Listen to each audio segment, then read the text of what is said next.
Hello नमस्कार दोस्तों, मैं आपके अपने channel all exams GK with Vipin में आपका स्वागत करता हूं।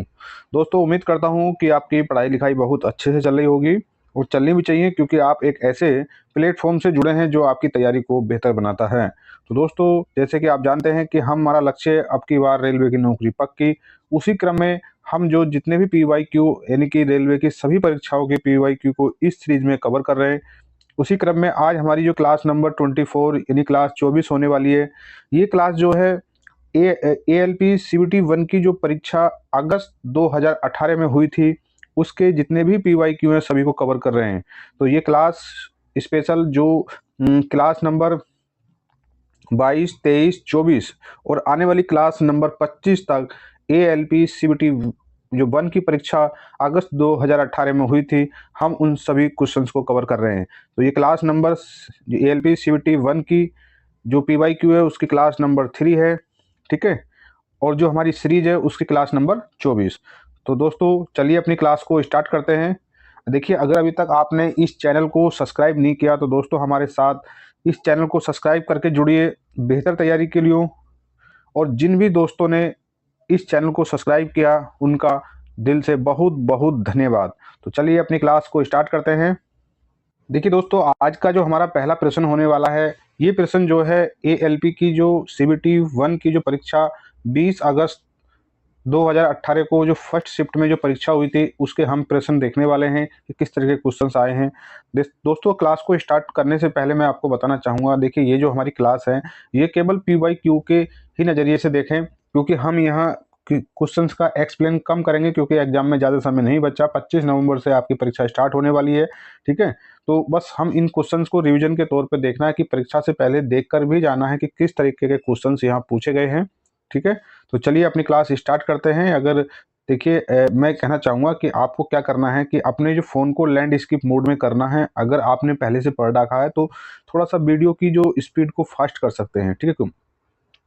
और कान में ईयरफोन लगाएं और ज़्यादा से ज़्यादा क्वेश्चंस का रिवीजन करें। तो चलिए अपनी क्लास को स्टार्ट करते हैं।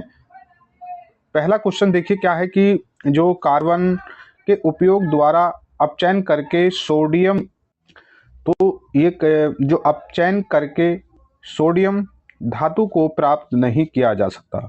चलिए नेक्स्ट क्वेश्चन देखिए कि जब सोडियम क्लोराइड के पानी में बने घोल के माध्यम से बिजली पारित होती है तो सोडियम हाइड्रा ऑक्साइड उत्पाद बनता है, ठीक है।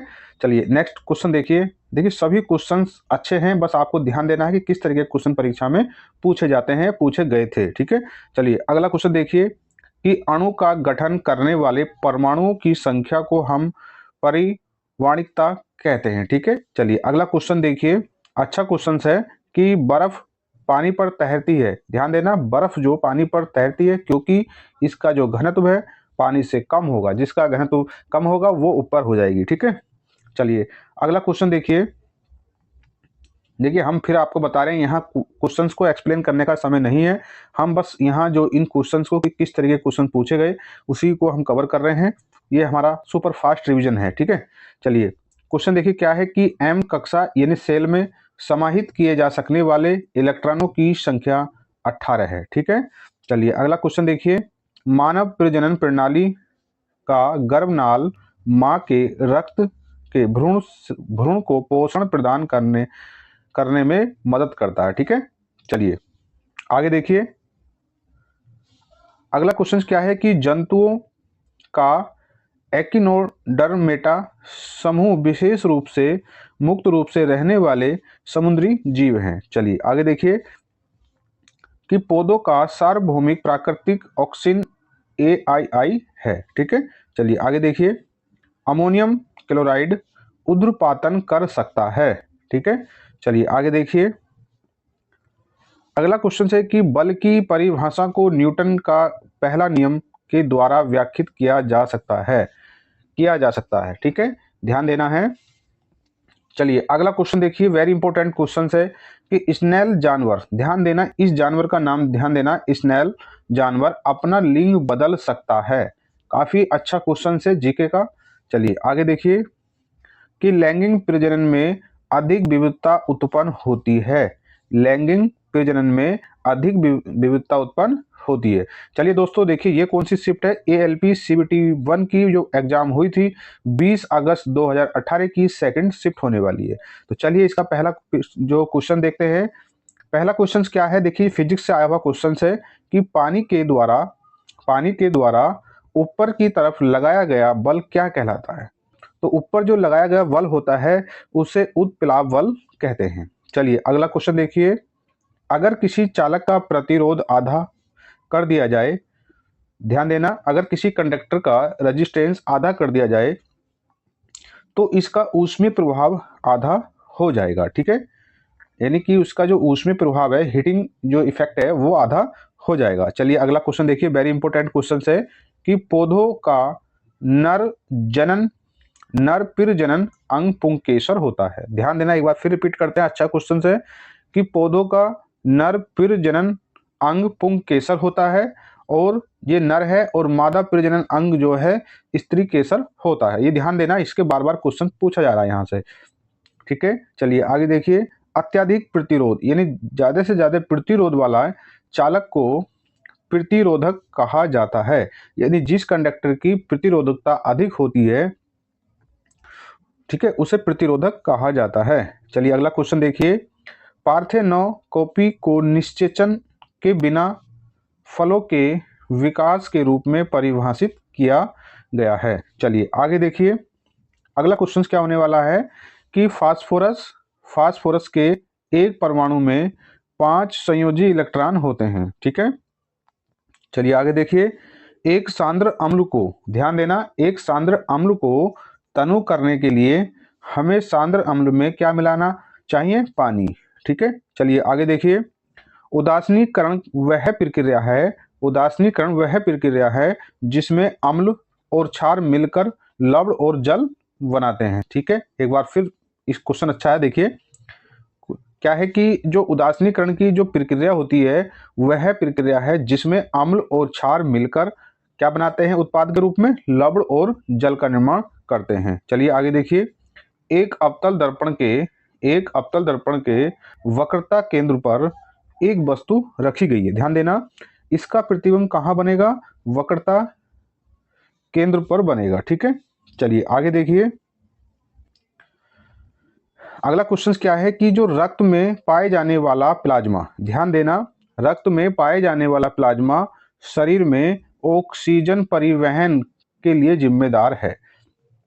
देखिए हम यहाँ बताना चाहेंगे कि जो रक्त होता है, रक्त में प्लाज्मा का कितना प्रतिशत होता है, तो वहाँ लगभग 55% जो रक्त होता है, रक्त में जो प्लाज्मा की मात्रा, रुधिर में प्लाज्मा की मात्रा पाई जाती है। अब इसका कार्य क्या है प्लाज्मा का, क्योंकि ये तरल द्रव्य पदार्थ होता है। ठीक है, और जो है इसका काम क्या होता है, ये शरीर में ऑक्सीजन जो परिवहन ट्रांसपोर्ट का कार्य करता है। चलिए नेक्स्ट क्वेश्चन देखिए कि बिजली में जो सिंबल आर का प्रयोग रेजिस्टेंस आर जो होता है प्रतिरोध के लिए किया जाता है। ठीक है, चलिए देखिए वेरी इंपॉर्टेंट क्वेश्चन है ये वाला कि सरसों उभयलिंगी फूल है। ये कई बार यूपी टेट और सी टेट की परीक्षा में पूछा गया, क्योंकि ये क्वेश्चन सीधा सीधा एनसीईआरटी की बुकों से उठाया गया है कि ज्यादातर इसे बच्चे गलत कर देते हैं। सरसों उभयलिंगी फूल है। ठीक है, चलिए नेक्स्ट शिफ्ट देखते हैं। देखिए जो ये वाली शिफ्ट कौन सी है, तो ये जो CBT 1 एग्जाम 20 अगस्त 2018 की थर्ड शिफ्ट है। इसका पहला प्रश्न क्या है, देखिए रिपीटेड क्वेश्चन से बार बार रेलवे पूछता है इस क्वेश्चन को कि गर्भाशय में, ध्यान देना कि गर्भाशय में भ्रूण विकास होता है। ठीक है, चलिए अगला क्वेश्चन देखिए कि पानी के 1 मोल, ठीक है, पानी के 1 मोल में 6.02 मल्टीप्लाई 10 की पावर 23 अणु मौजूद होते हैं। ठीक है, चलिए अगला क्वेश्चन देखिए।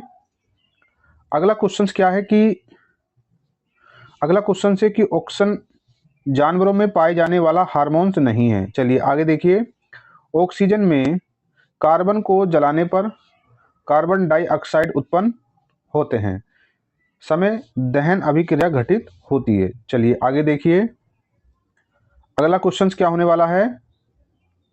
अगला क्वेश्चन से कि एक वस्तु पर बल लगने के बावजूद भी वह कार्य शून्य होगा यदि उसका विस्थापन शून्य है। ठीक है, अच्छा क्वेश्चन है फिजिक्स का ये कि एक वस्तु पर लगने वाले बल के बावजूद भी कार्य किया गया कार्य शून्य होगा यदि उसका विस्थापन शून्य है। चलिए आगे देखिए। देखिए ये क्वेश्चन काफी इंपॉर्टेंट क्वेश्चन है। ये एनसीईआरटी का क्वेश्चन है कि जंतुओं का सबसे बड़ा एक समूह है, उसे हम क्या बोलते हैं? आर्थ्रोपोडा। ठीक है, चलिए अगला क्वेश्चन देखिए। अगला क्या क्वेश्चन है कि लगातार या एकाधिकार परिवर्तन के कारण प्रतिध्वनियों को एक से अधिक बार सुनना जा सकता है। चलिए अगला क्वेश्चन देखिए।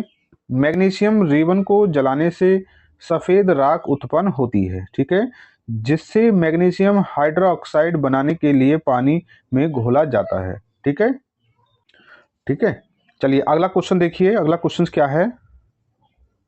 अगला क्वेश्चन है कि न्यूलैंड ने यह खोजा कि हर 8वें तत्व के गुण पहले गुण के समान है। ठीक है, चलिए आगे देखिए कि धातुओं में आमतौर पर सबसे बाहरी सतह में 5, 6, 7 या 8 इलेक्ट्रॉन होते हैं। चलिए आगे देखिए।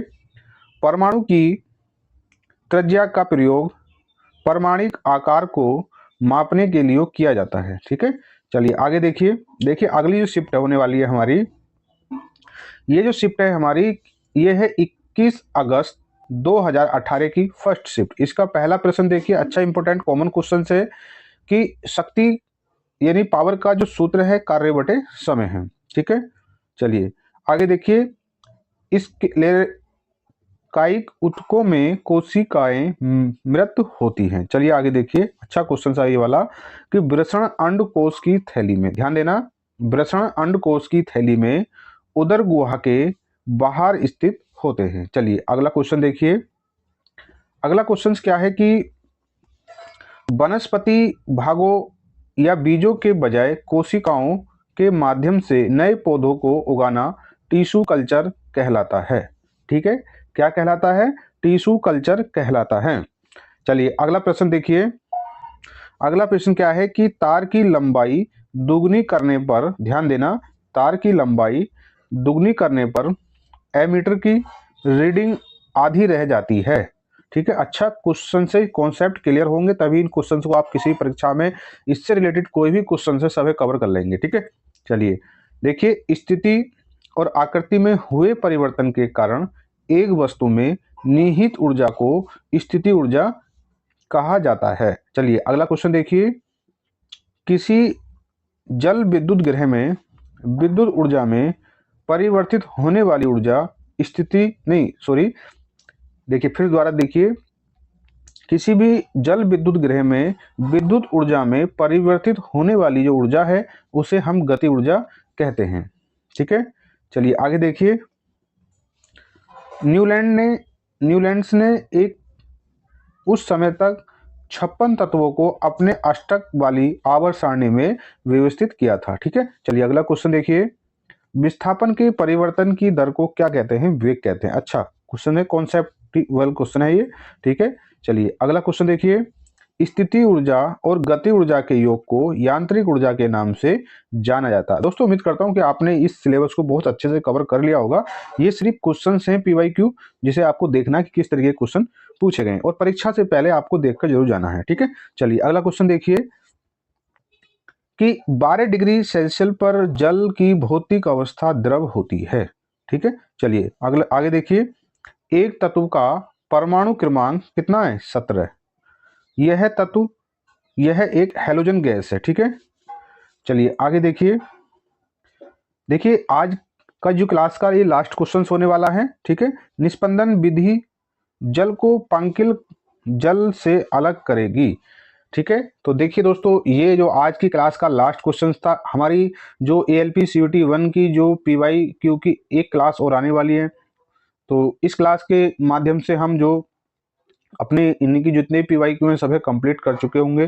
ठीक है, तो दोस्तों मैं उम्मीद करता हूं कि आपको ये क्लास पसंद आई होगी, अच्छी लगी होगी और आप इस कॉन्सेप्ट को क्लियर कर पाए होंगे कि जो CUET 1 की परीक्षा हुई थी वो उसमें कैसे कैसे क्वेश्चन पूछे गए। तो ये हमारी आज तीसरी क्लास थी ALP CUET 1 की PYQ की। एक क्लास और आने वाली है, उस क्लास के माध्यम से जितने भी PYQ थे सबको हम कंप्लीट कर चुके हैं GK GS के। तो ठीक है दोस्तों, मिलते हैं आपसे अपनी क्लास में, अगली क्लास में। तब तक के लिए जय हिंद, जय भारत।